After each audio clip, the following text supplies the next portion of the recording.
Good evening. It's become something of a modern-day cliche. After a disaster, in this case, the collapse of that massive stage in a bad storm at the Indiana State Fair, people like us come on the air and ask questions like, could it have been prevented?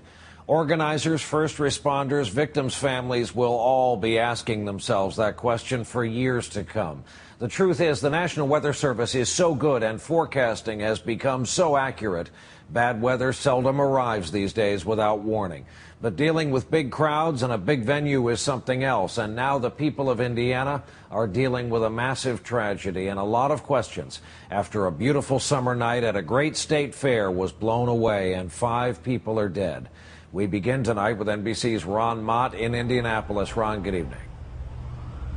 Brian, good evening to you. Investigators will try to pinpoint what part of this stage structure failed, leading to Saturday's dramatic collapse.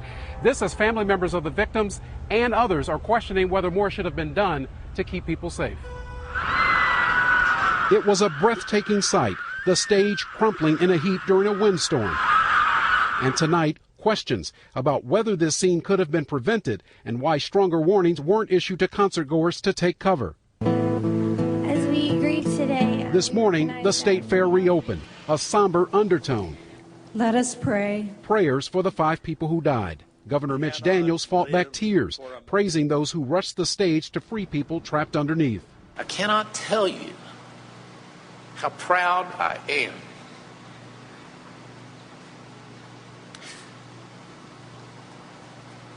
to be the employee of 6.5 million people like that.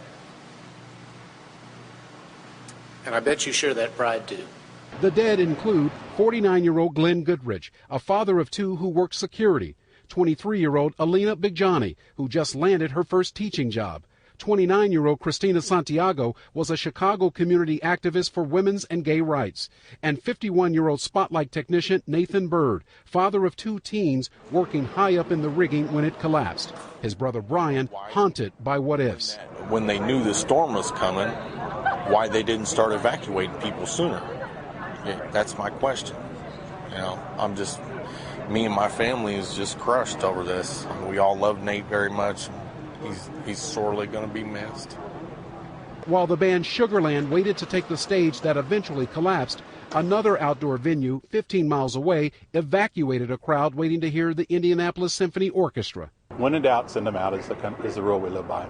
The head of the state fair said officials here had reached the same conclusion, but never got a chance to make the announcement because the storm hit sooner than expected.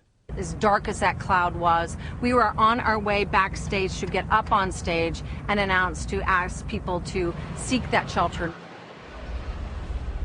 The head of the state fair says this investigation will be systematic and structured, and like everyone else, she wants answers too, but that they will simply take some time. Brian? Ron Mott starting us off from Indianapolis tonight. Ron, thanks.